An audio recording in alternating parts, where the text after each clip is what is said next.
Environmental science company Pacific Environment Limited has braved the market volatility and listed on the ASX today, closing steady at its 50-cent issue price in very low volumes. The credit squeeze is also failing to put the company off expansion as it aims to take advantage of the growing awareness of environmental management issues for business. Well, to tell us more, we're joined by Pell's CEO, Geoff Masters. Geoff, thank you so much for coming in and speaking to us this evening. Firstly, just explain, you delayed the listing from before Christmas. Was that due to the market volatility? Yeah, it was just starting. The market was really starting to be a bit difficult, and we thought, well, if we can pace ourselves a little bit better, that would be a better move. So it delayed here. And January probably was a good month to avoid. Yes, we just passed the very bad weeks, yes. Yeah. And today, the shares ended steady at 50 cents, even though the broader market fell some more than 2%. Oh, so you're happy with the listing today? We're very proud of the listing today, and to be able to hold our price when so many companies sort of dipped a little bit was very encouraging. It's very exciting for us.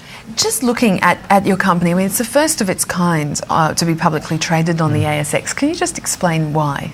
Yeah, look, I think we're in the environmental services and sciences space. So our businesses have come from a science background. We're moving into technology.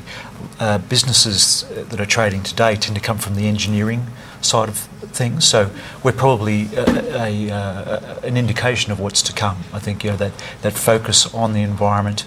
We're very fortunate in the fact that we're actually in a field of interest. Our people get a chance to actually be involved in making a difference to the climate and to the planet. We're talking about climatologists and scientists rather than engineers coming through to the other side. So it's all new, and it's good support. And environmental issues is something that business now really can't ignore, is it? Especially in Australia, where we're looking at possible emissions trading and carbon tax credits, that sort of thing. Yes, you've got the emotional side of things. That I think there's a trend towards business to be more environmentally conscious, but there's also the added shift, which is regulatory driven. Right, so as carbon trading comes into force, an increase in regulatory focus, that sort of gives a good measure of both pressures for business to actually act. So I don't think you really get a chance to say, look, we'd like to do it one day.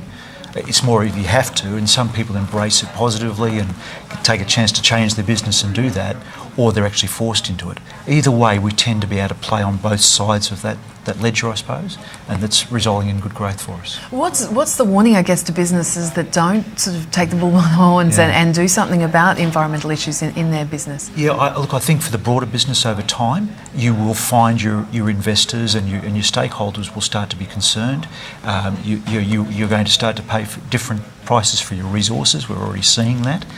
Regulators will focus on your business in different ways, and your investment. I mean, already companies investing in large organisations are looking at the corporate compliance or greenness of that business as far as is that a sensible investment.